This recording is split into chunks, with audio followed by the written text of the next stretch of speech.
Bismillahirrahmanirrahim. Assalamualaikum warahmatullahi wabarakatuh. Alhamdulillahirabbil alamin. Walladzi arsala rasulahu bil huda wa dinil haqq liyudhhirahu 'ala dini kulli. Wa kafa billahi syahida wa asyhadu an la ilaha illallah wahdahu la syarikalah. Wa asyhadu anna Muhammadan abduhu wa rasuluh. Allahumma shalli ala Muhammad wa ala alihi wa ashabihi wa man tabi'ahum bi ihsanin ila yaumiddin. Ya ayyuhalladzina amanu taqullaha haqqa tuqatih wa la tamutunna illa wa antum muslimun wa ba'du. Fa inna asdaqal hadisi kitabullah wa khairal hadyi hadi Muhammadin sallallahu alaihi wasallam. Syarrul umuri muhdatsatuha fa inna kulla muhdatsatin bid'ah wa kulla bid'atin dhalalah wa kulla dhalalatin finnar. Ayyuhal ikhwah, azza subhanahu wa ta'ala. Alhamdulillah, pujian, sanjungan, syukur kita semata dihaturkan kepada Allah Ta'ala yang teriring doa, salawat, salam semoga tercurah untuk Rasulnya Muhammad sallallahu alaihi wasallam.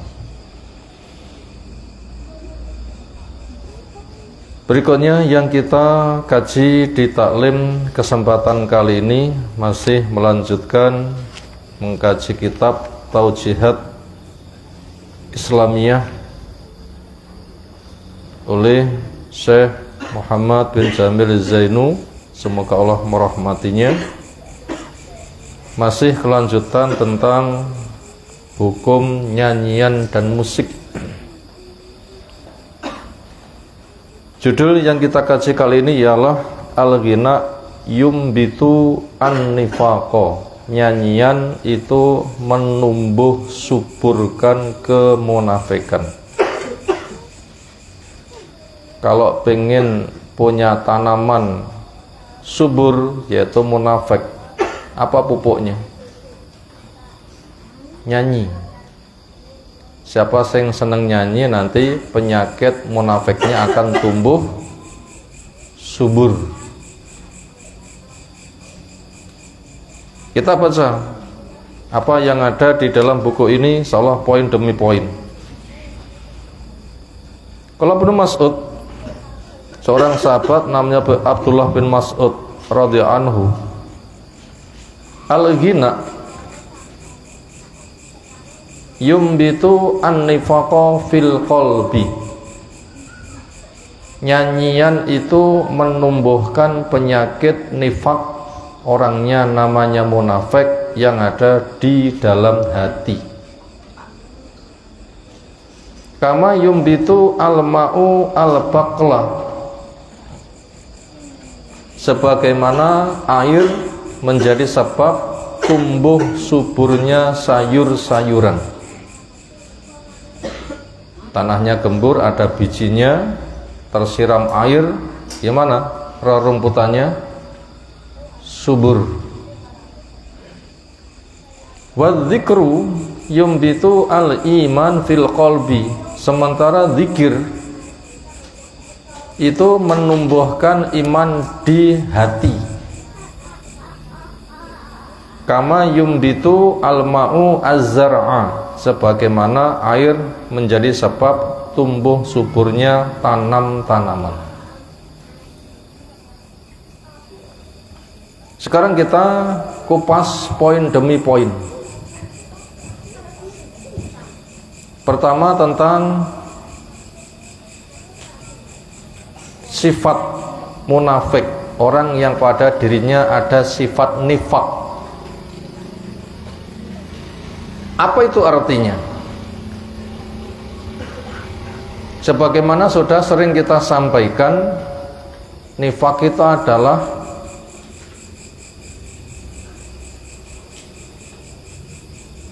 binatang semisal tikus, nufakok, yang punya lubang di dalam tanah tembus sana sini. Ketika dikejar dari satu lubang, dia sembunyi di lubang yang lain. Itu makna bahasa diambil tamsil seperti itu. Makna istilah, orang yang menampakkan keislaman tapi menyembunyikan kekafiran. Berarti aslinya kafir tapi perilakunya menampakkan perilaku keislaman. Itu makna istilah dari arti munafik. Kapan munculnya kemunafikan? Ketika Nabi dakwah di Mekah atau sudah di Madinah? Di Mekah itu 13 tahun, di Madinah 10 tahun, di total 23 tahun. Ada istilah fase Mekah, fase Madinah. Penyakit nifak orang munafik itu merajalela fase Mekah atau fase Madinah? Fase Madinah. Di fase Mekah wong kafir kekuatannya nggak ada penyeimbangnya, umat Islam sangat lemah, sehingga mereka tidak ada yang pura-pura masuk Islam. Untuk apa? Wong sudah jelas kuat, yang ada menindas, menghancurkan. Kekafirannya terang-terangan, nantang, ingin melumatkan. Makanya nggak ada orang yang berpura-pura masuk Islam. Di Mekah begitu. Tapi ketika Nabi SAW itu sudah pindah ke Madinah, kaum muslimin sudah Allah berikan tempat hijrah luas, aman, cukup. Orang Madinah berbondong-bondong masuk Islam, menyerahkan semuanya. Wa yu'siruna ala anfusim walau kana bihim khassasah. Lebih mengutamakan saudaranya yang hijrah daripada kepentingan mereka sendiri, walaupun mereka sebenarnya punya kebutuhan mendesak. Terpaan iman sudah kokoh mencintai Nabi lebih daripada mencintai dirinya, orang tuanya, keluarganya, hartanya, semuanya. Cinta pada Nabi nomor 1, pol-polan. Termasuk orang yang memiliki syarat bisa merasakan manisnya iman. Bila sudah merasakan manisnya iman, itu akan jadi orang militan, siap berkorban apapun yang balasannya hanya satu, surga. Semangatnya luar biasa. Maka mereka itu menyampaikan kesetiaannya kepada Nabi. Berangkatlah, kami akan ada di depanmu, belakangmu, kananmu, kirimu. Andai engkau mengajak kami untuk menyelami laut, kami akan siap. Kami tidak mengatakan seperti ucapan Yahudi, idhab anta warabuka faqatila inna hahuna qa'idun. Hai Nabi Musa, kamu saja bersama Allah berduaan berangkat, saya tunggu duduk di sini. Kami enggak begitu, enggak seperti Yahudi, tapi berangkatlah, depanmu, kami akan di depanmu, kirimu, kananmu, dan seterusnya. Akhirnya dengan kondisi seperti itu, umat Islam itu kompak, kuat. Akhirnya Allah memberikan pembuktian dengan terjadinya perang Badar. Kaum muslimin yang hanya sekitar 300-an, nggak ada persiapan perang, hanya patroli saja. Ternyata dihadapkan dengan 1000 pasukan yang lengkap dan punya mental perang dan memiliki mental menang. Ketika perang terjadi, ternyata kaum muslimin menang total. Kecil menang, diparani menang, gak punya persiapan menang, sing akeh kalah, ngluruk kalah. Pasukannya luar biasa lengkap, banyak kalah. Yang mati kaum muslimin hanya belat. Dengan kemenangan yang seperti ini, pamor kaum muslimin luar biasa. Pamor kaum muslimin itu luar biasa. betul-betul berwibawa. Maka orang-orang kafir yang ada di sekeliling Nabi di Madinah akhirnya nyalinya ciut, mau memerangi gak mungkin menang, mempertahankan kekafirannya bisa tersingkirkan. Maka dengan sebab itulah akhirnya mereka berpura-pura masuk Islam. Itu sejarahnya kenapa munculnya orang munafik yang ngono kuwi. Sekarang kita lihat dulu bagaimana dasar pemikiran orang munafik, yaitu dasar pemikiran yang ada adalah dasar pemikirannya wong kafir, yaitu orang yang menutup diri dari petunjuk Allah, hanya mengedepankan akal. Sementara kita tahu berapa luasnya wilayah akal, hanya seluas tengkurapnya langit, ya kan? Nggak tahu apa yang ada di atas langit, hanya di dalam tengkurapnya langit saja. Ini pun nggak diselami semuanya, karena bumi yang kita pijak itu bagaikan biji jeruk dibanding dengan gedene matahari. Gede mana bumi sama matahari? Bumi ki sak biji jeruk, matahari ki sak bal basket. Gede ndi? Gede biji jeruk ya. Bijine sak mono kok jeruke sak piro? Nah, sementara matahari di alam raya itu kan cuma titik kecil. Benda di alam raya sak gede matahari berapa jumlahnya? Gak iso ngitung. Ternyata bumi sing cilik, manusia ada di situ, akalnya ya sebatas di situ saja. Bumi sing cilik pun juga belum diselami semuanya. Siapa di antara kita sing hidup di desa? Omah nek desaku jumlah sekian, siapa tahu?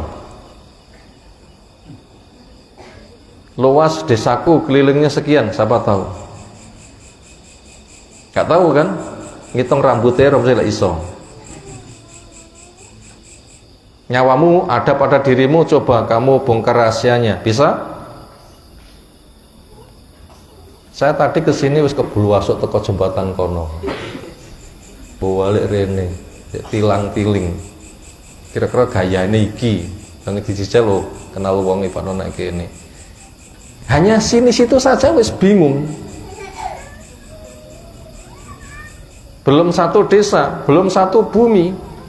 Ini untuk menggambarkan kepada kita semuanya, akal kita itu sangat sempit. Dan semata hanya akal inilah yang dijadikan dasar tumpuan orang yang menolak wahyu. Nah begitu, berarti sempit sekali. Nah karena dengan pemikiran yang kayak begitu, mereka punya pendirian hidup itu hanya di dunia. Lamal hayatu ila hayatunat dunya namutu wa nahya wa ma yuhlikuna illa ad-dahru. Enggak ada kehidupan kecuali kehidupan di dunia, di situ hidup, di situ mati, enggak ada menyebabkan rusak kecuali masa. Ini semata hanya bertumbuh kepada akal. Dan tanda senang surga gila wangi urip sehat sugih, ini baru surga, pemikiran akal, ya kan? Sing digoleki akal kuwi apa? Urip sehat sugih, nyapo-nyapo penak, ini kan yang dicari. Sehingga mereka punya pemikiran urip mek pisan nyapo ra tinggi seneng-seneng. Itu buah pemikiran akal, semata akal, ya mek ngono kuwi. Bahkan ketika sedang kaya, dia merasa segala-galanya yahsabu anna malahu akhlada. Dia menyangka hartanya itu membuat dia itu akan kekal. Itu hanya dzon, dugaan. Ini buah dari semata bertumpu kepada akal. Nah, karena pemikirannya yang kayak begitu, makanya memanfaatkan aji mumpung apa? Mumpung cek urip, mumpung sehat, mumpung cek sugih, mumpung seneng, dipol-polne lek seneng-seneng. Makanya prinsip mereka seneng titik.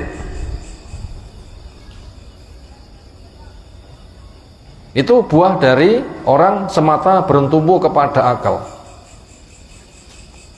Sehingga ketika wahyu itu datang, karena pemikiran terlalu sempit, nggak mau terbuka dengan bimbingan wahyu, menganggap wahyu kui aneh. Karena tuntutan akal dikatakan ada bila terlihat mata, terdengar telinga, kejamah tangan, bisa dinikmati. Kan cuma itu dikatakan ada. Sehingga bila dipandang mata nggak ada, didengar nggak ada, dipegang nggak ada, diambu rene ambune, dikonsumsi yo keenek, barangnya dianggap tidak ada. Maka nggak percaya ada alam kubur, nggak percaya ada nikmat kubur, nggak percaya ada siksa kubur, nggak percaya ada hari kebangkitan, nggak ada namanya padang mahsyar, nggak ada surga dan neraka. Kenapa? Akal hanya bertumbuh kepada mata, telinga, hidung, mulut, tangan, indera yang ada. Makanya itu terasa aneh wahyu yang ada, terasa aneh, sehingga ditolak, menutup diri. Itu namanya kekafiran. Kafir, kufur, kafir, apa itu kafir itu ya? Wah, bukumu covernya kok wapi apa? Sampul, tutup. Nah begitu. Kama salih gosin ajabal kuffaro nabatuhu. Sebagaimana hujan yang tumbuh, bumi menjadi subur, yang tanam-tanamannya menarik kepada kufar. Apa kufar itu? Orang yang menutup bumi, mengolah, menanam, kemudian tumbuh subur, itu namanya pelaku yang menanam, namanya kufar. Orang yang menanami bumi, itu merasa takjub, wah tanamanku luar biasa. Itu salah satu dari mana kafir seperti itu. Sehingga orang itu dikatakan kafir, maknanya menutup diri. Mata melihat gak mau, telinga dengar gak mau, pikiran memikirkan nggak mau, hati membuka pun juga tidak mau, di-cover, ditutup. Nggak percaya kepada wahyu, padahal wahyu itu telah dibuktikan kebenarannya. Banyak hal menjadi pembuktian kebenaran, tapi itu ditolak. Nah, karena pemikiran orang kafir kayak begitu, dan orang munafik memang itu orang kafir yang berpura-pura masuk Islam. Makanya ketika lingkungan Islam yang dia hidup di dalamnya, dia tidak ada selera untuk masuk. Kenapa? Ya memang gak percaya. Tetapi dia itu kecil, bila bertahan dengan kekafirannya akan hancur. Dengan sebab itulah dia berpura-pura masuk Islam. Itu kedudukan orang munafik. Nah, setelah kita mengetahui dasar pemikiran orang munafik kayak begitu, adalah hidup itu hanya sekali, hanya di dunia. Sing penting seneng. Makanya sesuatu yang mereka cari itu adalah yang bersifat instan, bersifat nyata, langsung bisa dinikmati. Bersifat nyata, langsung bisa dinikmati. Makanya kepada baca Quran gak ada selera, memahami gak ada selera, apalagi masuk. Kenapa? Hasilnya dirasakan oleh badan tidak ada. Poneh poso. Bila orang itu tujuannya mencari dunia, poso dapat apa? Bila orang itu tujuannya cari dunia, poso dapat apa? Kain itu apa-apa. Makanan, minuman, syahwat ada, tapi gak dimakan, gak diminum, malah disingkrih nih, bahkan malah disodakoh nih. Untuk apa? Wis kesel ngamal, tak rewangi luwe, malah entek-entekan, kan begitu pemikirannya. Gak ada selera untuk beramal. Kenapa? Iming-iming puasa dengan surga, pintu royan, gak dipercaya. Kenapa? Gak bisa dicek oleh akalnya. Gak ada selera masuk Islam. Gak ada selera. Makanya paling malas baca Quran, paling malas cari ilmu, paling malas sholat, paling malas ini itu. Andaikan mau itu hanya untuk mengelabui saja. Tapi kalau ada penampilan yang menarik, sawenenge pol, enek dum-duman tekone dhisik dhewe. Enek penggaya nabot, pamit tekone keri wae. Nah, kepada sesuatu yang bersifat indah, semangatnya luar biasa. Kenapa? Instan langsung bisa dinikmati. Inilah alasan kenapa nyanyi, musik itu menumbuh suburkan penyakit nifak. Ngono ki masalah. Ini apa yang kita baca tadi begitu. Judulnya adalah nyanyian itu menumbuh suburkan penyakit nifak. Ya ngono kuwi, kita setelah mengetahui pemikiran orang munafik yang ngono kuwi. Makanya bila kita mendengar yang namanya musik nyanyi, indah enggak? Ayo, telinga secara umum mendengar kata-kata musik, kata-kata nyanyi, indah enggak? Pasti indah. Musik dipilihkan suara yang paling menarik. Nyanyi, kata-kata yang disusun didendangkan paling menarik. Sehingga ketika disuguhkannya sangat menarik. Ini kesenangan orang munafik memang yang dicari. Makanya musik, nyanyi menyebabkan penyakit munafik akan tumbuh subur. Itu permasalahannya. Maka dari sini akhirnya kita bisa menimbang, kita rumangsa ayem lek ngrungokne Quran apa rumangsa ayem lek ngrungokne nyanyi. Ayo ayem sing pundi? Ayo.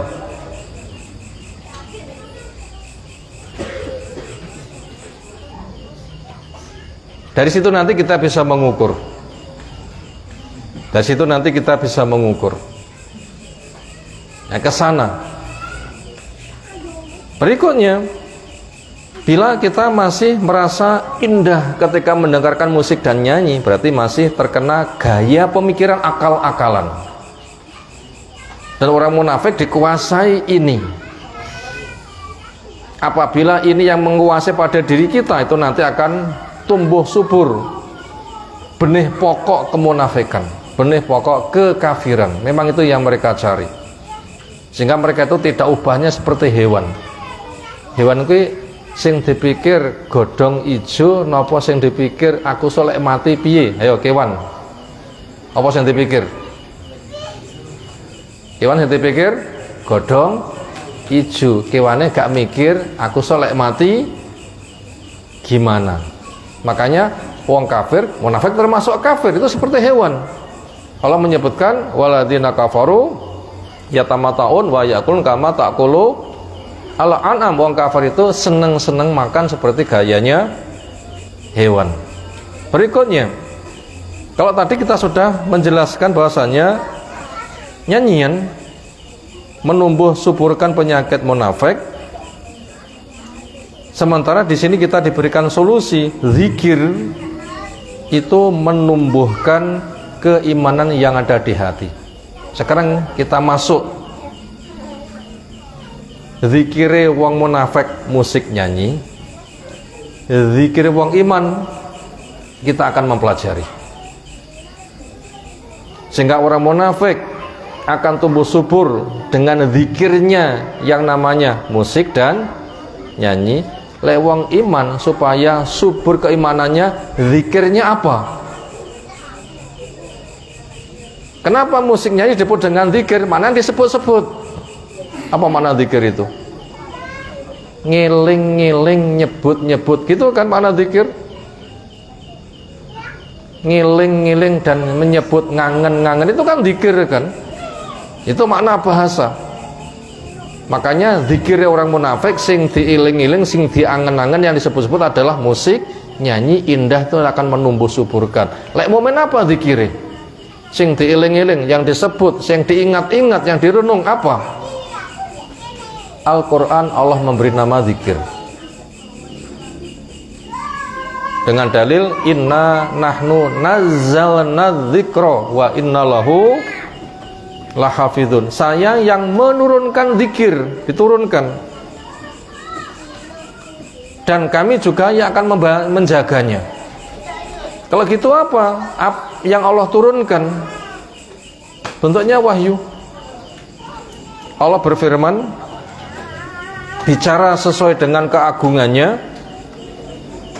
dan itu mesti benar karena Allah tidak pernah salah. Yang itu didengar, ditulis, dibukukan, diturunkan. Yang ini sudah sangat kita maklumi. Inna anzalnahu fi lailatul qadri. Sesungguhnya kami turunkan Al-Quran di malam kemuliaan, yaitu 10 hari terakhir di Ramadan. Ramadan pertama Quran yang diturunkan apa? Ramadan pertama Quran yang diturunkan apa?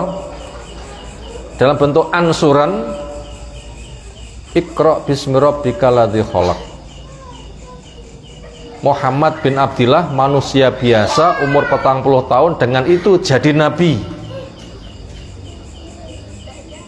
Beberapa hari berikutnya turun ya ayyuhal muddasir, sampai beberapa berikutnya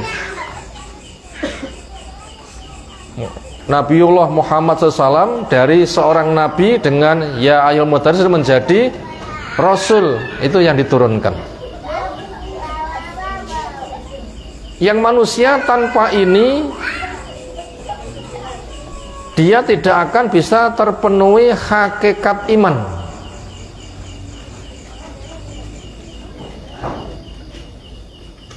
Karena hakikat iman yang paling utama yaitu iman kepada yang gaib, iman kepada hari akhir. Itu hakikat iman.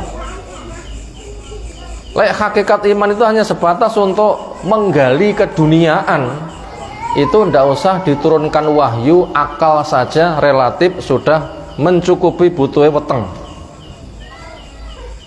Semisal hewan itu tanpa wahyu sudah cukup belum? Hewan tanpa wahyu sudah cukup belum? Wes cukup. Sapa ngingoni wedhus tak di undangnya seorang dai wedhus iki nek sing ngaji ngono lah ya. Gak ada. Lah kae tanggoku ngingu pitik kae bendina kon disetelne morotal. Pernah enggak kandang disetel morotal?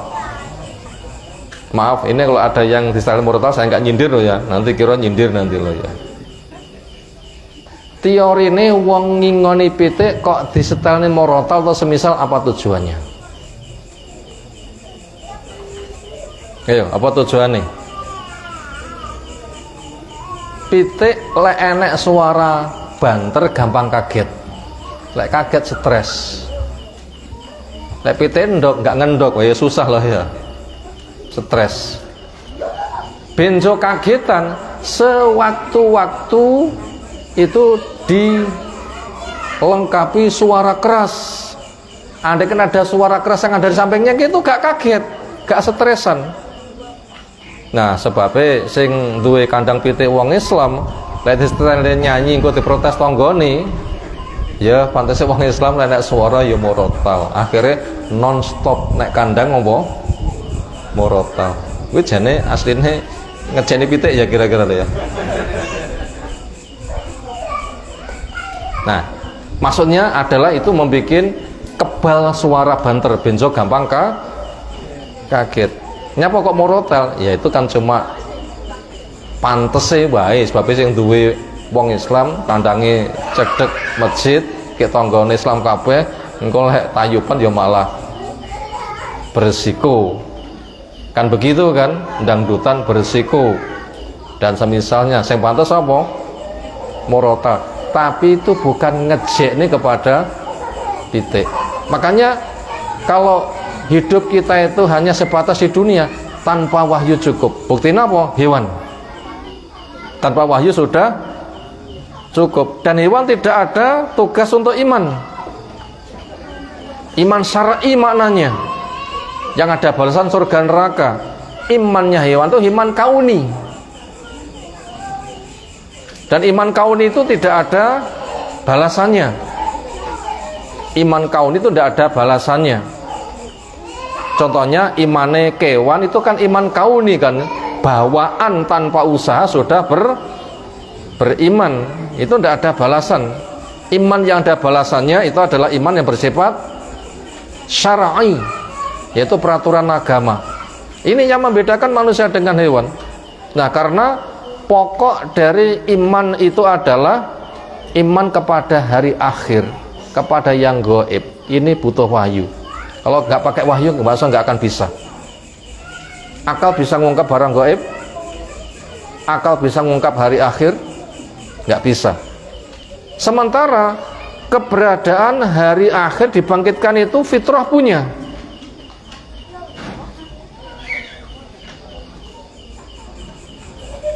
Keberadaan hari akhir kebangkitan itu ada, fitrah itu punya. Fitrah itu apa? Fitrah itu gawan bayek, semisal takdir kauni, belum usaha tapi sudah ada. Semisal gula itu manis, itu rekayasa manusia atau kauni, gawan alami. Kauni gawan alami gitu kan ya, semana dengan itu. Nyapa uyahe kok asin, gulane kok legi, ya ngono kuwi. Hukum alam gitu istilah wong. Kauni. Allah mencipta memang seperti itu. Jadi adanya hari kebangkitan, manusia dibangkitkan, ada alam lain, fitrah itu ada. Mau tidak mau itu ada rasa itu. Kenapa? Itu cocok dengan akal. Apa hukum akal? Ada itu ada sendiri atau ada itu diadakan? Hukum akal. Ada itu ada dengan sendirinya atau diadakan? Pun jenengan warak, ujuk-ujuk warak atau hadise wis penake ngomong. Warak itu setelah makan po ujuk-ujuk warak. Ada itu ada dengan sendiri atau diadakan? Nah, itu hukum akal itu. Itu hukum apa? Hukum akal. Dan ayat cukup banyak yang seperti itu. Am khuliqu min ghairi syai'in am khalaqu anfusahum am khalaqus samawati wal ard. Ataukah memang mereka itu diciptakan bahan-bahan ujuk-ujuk enek? Dikatakan ngono ya, apa jawabnya? Ada itu tanpa diadakan ujuk-ujuk enek. Ngono ya, apa jawabnya? Ada itu tiba-tiba saja ada tanpa diadakan. Begitu ya, apa jawabnya? Tidak, ada itu diadakan. Siapa? Allah. Lek kamu nggak percaya, ditanya lagi, am khalaqu anfusahum. Kalau tidak mau mengakui ada itu diadakan, Allah yang mengadakan, kamu tidak mengakui, dibalik, emangnya kamu yang mencipta dirimu sendiri? Jawabnya, yuk angkat tangan. Siapa yang pernah merasa aku bisa mencipta diri sendiri? Angkat tangan. Wis mikir, aku pas jik nek jero weteng, aku sok pengen lahir lanang. Ngacung. Nggak pernah ada orang yang mencipta diri sendiri. Ini akan didorong. Kalau bukan Allah tidak mungkin. Ini fitrah. Terjadi sendirinya tidak, kamu mencipta diri sendiri juga tidak. Masih ada siapa? Satu jawaban, siapa? Allah. Ini hukum akal. Dan itu Allah membuat double hukum akal itu. Ada awal, ada akhir, ada depan, ada belakang.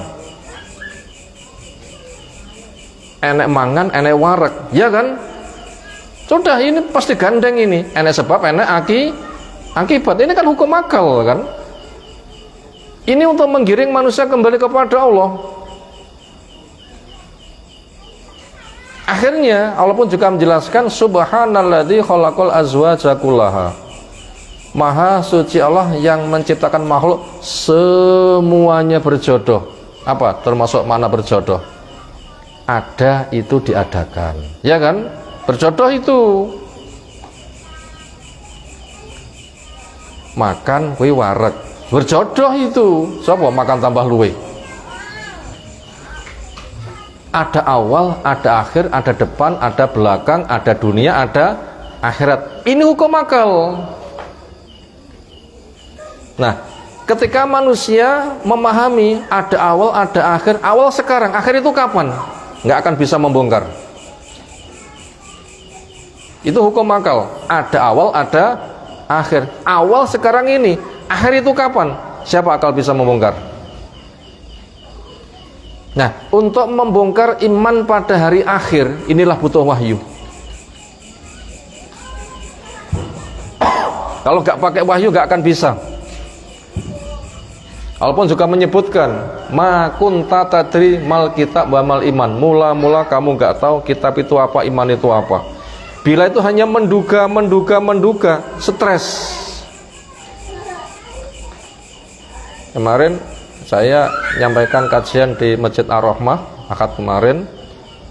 Itu ada pendengar jebolan UIN. Dia menyadari saya nggak kenal agama sama sekali, yang kugunakan akal. Pelajaran filsafat, semakin saya berpikir menduga, kok nggak akan pernah ketemu, bingung terus. Dia mengakui itu menduga, kapan ketemu? Menduga itu ada buktinya atau hanya ngiro-ngiro? Kapan ketemu? Gak bakal ketemu. Ujung-ujungnya bisa stres itu nanti lah dipikir terus. Makanya apabila manusia dibiarkan akalnya melaku, ada awal, ada akhir, awal sekarang, akhir itu kapan? Ini menduga terus, stres itu nanti. Makanya butuh wahyu. Disitulah mengatakan wa wajadaka dhallan fahada. Semula Allah jumpai kamu sebelum terbimbing wahyu itu sesat, bingung pakai akal. Allah turunkan wahyu, nah baru sekarang kamu terbimbing. Dan apa yang Allah firmankan itu cocok dengan fitrah dan ada buktinya. Semakin diselami semakin indah. Dengan inilah akhirnya wahyu yang diturunkan itu selalu dipikir, direnung, dibaca, itu namanya dizikirkan. Itulah Al-Quran diberi nama apa? Zikir. Ini penting untuk kita wujudkan yang seperti ini. Kalau kita nggak menggunakan wahyu itu hanya stres dan nggak pernah menemukan, membikin kepalanya panas, malah rambutnya rontok, malah jadi lapangan tumo, malah mana lah ya, nggak menemukan jawabannya, mati merana, betul-betul sesat. Nabi dikatakan seperti itu, wa wajadaka dhallan pada turun wahyu, tergambar semuanya. Dan berbagai macam mukjizat pun juga telah terbukti semuanya. Nah begitu terbukti semuanya, itu betul-betul terwujud. Itu namanya zikir. Akhirnya sesuatu yang semula diduga oleh akal gak ketemu, terus begitu, maka dengan wahyu dibongkar semuanya. Apa yang tidak dibongkar? Karena bila orang itu merenungi wahyu, paham begitu, itu seperti api sedang berbincang. Sini tanya, situ jawab. Sini tanya, situ jawab. Sini tanya, situ jawab. Semuanya akan diberikan jawaban. Lihat orang kafir ketika masuk Islam apa? Ketika membaca Quran. Seolah saya sedang berdialog dengan pakar yang luar biasa. Apa yang jadi unek-unekku dijawab semuanya.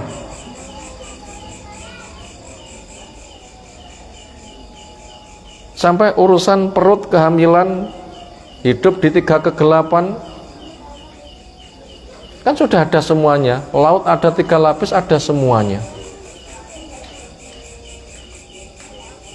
Pakar astronot yang berada di luar lapisan bumi, ada di ruang sana untuk menyelidiki, itu ada kejadian alam kayak seperti orang yang sedang mengetuk pintu, tok tok tok tok, gak bisa membongkar. Ternyata ketika membaca Al-Quran sudah terjawab. Apa itu? Surah At-Tariq. Gimana itu bunyinya? Was-sama'i wat-tariq wa ma adraka mat-tariq an-najmus saqib. Sudah terjawab dengan itu. Terkagum-kagum dia. Dia merasa paling modern, paling maju. Ternyata ada rahasia nggak bisa membongkar. Jawabannya ada di dalam Al-Quran yang sudah 1400 tahun yang lalu. Terkagum-kagum. Apa yang nggak dibongkar? Inilah alasan Quran diberi nama zikir. Selalu dipikir, direnung, diangen-angen, dicermati, dijadikan petunjuk kehidupan. Ini untuk alam saja sudah menggiring kembali kepada Allah. Berikutnya ketika orang itu sudah tergiring kembali kepada Allah, makanya di sana digiring sebuah amal ketundukan sebagai bentuk syukurnya, sebagai bentuk penghambaanmu. Nah, disitulah maka akhirnya manusia akan beramal. Akhirnya digiring dengan ikrar 2 kalimat syahadat. Allah satu-satunya ilah yang hak, ilah yang batil dibuang, Allah saja yang dikokohkan. Cara menghambanya, Rasul satu-satunya jalan cara, nggak ada cara yang lain. Kenapa? Rasul yang dituruni wahyu, yang tugasnya Rasul itu apa? 1. Membacakan ayat. 2. Menjelaskan tafsirnya. 3. Jawab pertanyaan. 4. Menyontohkan beramal. 5. Mengajarkan semuanya. Yang ke-6. Mensucikan masyarakat. 7. Mengeluarkan mereka dari gelap menuju kepada cahaya. 8. Menyampaikan kabar gembira buat yang mengimaninya dan ancaman kepada orang yang menentangnya. Itu ikrar 2 kalimat syahadat. Kepada yang dicintai supaya punya hubungan akrab, sholat, zikir yang paling besar. Itu keindahan. Sosialnya dibimbing dengan puasa, di antara hikmahnya nggak rakus, tapi suka memberi. Sosialnya dibimbing dengan zakat, wajib memberi. Internasionalnya dibimbing dengan haji dan menggambarkan bagaimana kondisi nanti di padang mahsyar. Ketika wukuf ada di Arafah, ayat di padang mahsyar, wallahu a'lam. Kan kesana kan akhirnya jadinya. Nah, ketika orang itu memahami akal, dunia bisa diselesaikan, tapi ada awal ada akhir. Akal nggak bisa menjawab yang akhir, turun wahyu. Ketika sudah diselami, disitulah keindahan. Makanya zikir inilah menyebabkan iman itu menjadi apa? Semakin mekar. Nah, ketemu kan sekarang? Jadi orang munafik yang semata mengedepankan akal, hidup hanya sekali, itu yang paling menyebabkan subur itu senang. Makan-makan seperti hewan, bila ada ucapan mulut, telinga, musik dan nyanyi. Makanya musik, nyanyi, makanan, kadang mabuk, benjo, stres teman-teman, ini yang menumbuhkan suburnya. Tapi kalau orang beriman, beda lagi. Bentuk sempurna akal, ada awal, ada akhir. Awal akal setidaknya sudah banyak memberikan jawaban, tapi akhirnya gak akan bisa dibongkar, dituruni wahyu. Ketika merasa bersyukur, disitulah mukmin dengan zikir itu sangat bahagia. Maka dikatakan di sini apa tadi? Zikir menumbuhkan iman di hati sebagaimana air menyebabkan tanaman menjadi subur. Itu tadi tentang kita kupas pembahasan masalah zikir. Kalau begitu, kita dikatakan berzikir bentuknya apa? Kita dikatakan berzikir bentuknya apa? Apa bibir bergerak hanya sebatas muntakam subhanallah, subhanallah, subhanallah, subhanallah, mek ngono tok? Apa ngalor ngidul ngetan ngulon, tangannya nyekel tasbih, ngono ki jenenge ahli zikir, mek itu saja? Jawabnya enggak. Termasuk wilayah zikir adalah satu mengimani adanya wahyu. Yang terakhir Al-Quran, itu termasuk zikir. Belajar membacanya termasuk zikir. Membaca lancar termasuk zikir. Dikuasai bahasa Arabnya termasuk zikir. Dimuroja supaya nggak hilang, lancar, mungkin termasuk bagian dari zikir.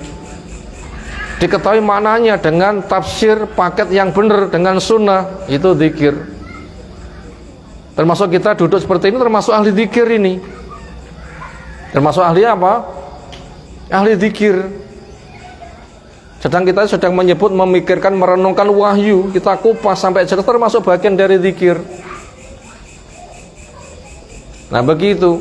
Nanti mengamalkannya zikir, mendakwakannya zikir, menjaga supaya nggak hilang zikir. Pas waktu longgar memperbanyak zikir lisan, termasuk bagian dari zikir. Nah supaya kita bisa menyelami, ya kita butuh paham makna. Ada makanan lezat sekali, tapi buta rasa. Buta itu ada berapa macam? Buta mata, gak ketok blas. Buta warna, apa warnanya? Tolong dijawab, air apa ini? Air putih atau air bening? Biasanya masyarakat muni air apa? Buta warna itu jenenge. Ini lho putih. Podo enggak ini? Itu namanya sedang buta warna. Buta ucapan, salah kaprah gitu loh ya. Senada dengan itu, lidah pun juga terbisa buta. Buta apa? Buta rasa. Ada teman buta aroma. Berarti antara diwei lengo wangi karo nek kandang sapi podo. Gitu loh ya. Lek perlu tidure bertumpuk-tumpuk, enek sing nganti nek sandinge bokonge kancane ngebom pisan. Sebabnya buta bau, dintut ora dintut podo ae. Ketika satu kesempatan kita buta rasa, gak iso ngerasa nih manis, asin, kecut. Ada makanan lezat sekali, bisa menikmati? Bisa? Gak bisa. Bila kita kepada syariat juga gak paham, itu namanya juga buta. Buta apa? Buta pemahaman. Sehingga apa yang kita ucapan kita gak paham, namanya buta pemahaman. Itu tentram ketika berzikir juga sulit.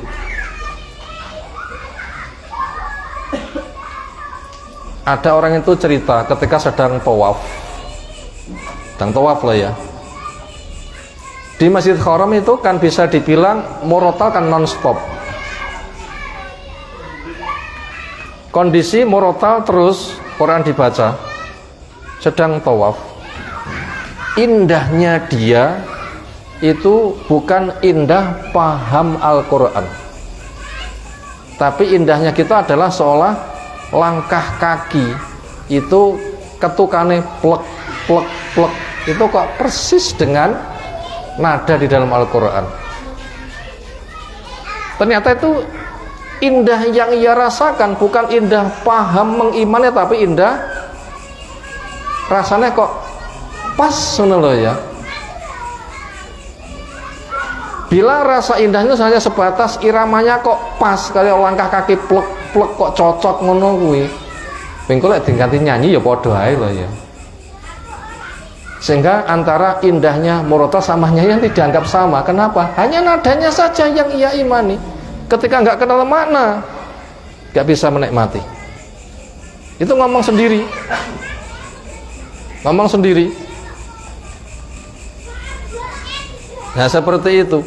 Makanya yang kita butuhkan, walaupun itu butuh, tapi itu cuma dampak saja. Karena indahnya nada itu nanti bisa diganti dengan indahnya nyanyi. Semata cari indah nanti labil bila itu yang dicari. Yang paling utama adalah harus ada tafakuh dan tafahum. Sengaja mendalami maknanya dan paham, sehingga bisa terasa indah, bisa beramal. Itu yang dibutuh. Makanya Quran yang ada, kita nggak cukup indah, sastra, gaya bahasa, nada. Yang paling utama apa? Pemahaman, ngerti hukum Allah sehingga bisa beramal dengannya, bahagianya bisa taat. Ini yang paling penting.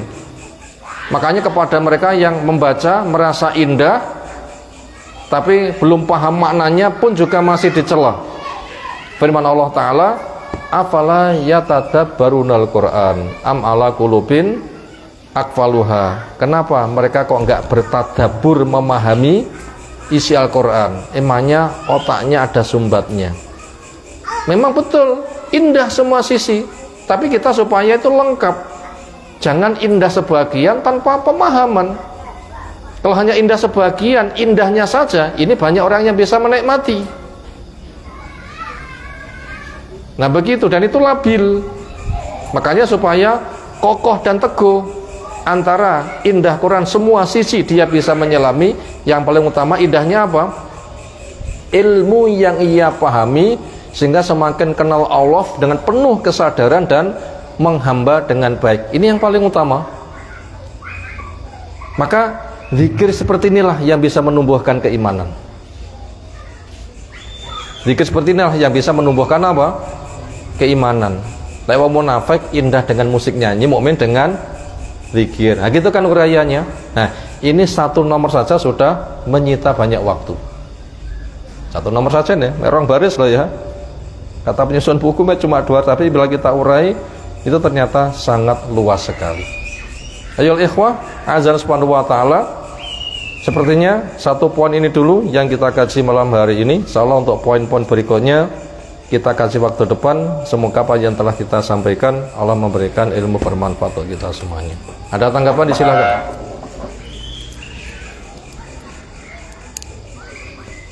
Sekira cukup itu yang kita kaji malam hari ini.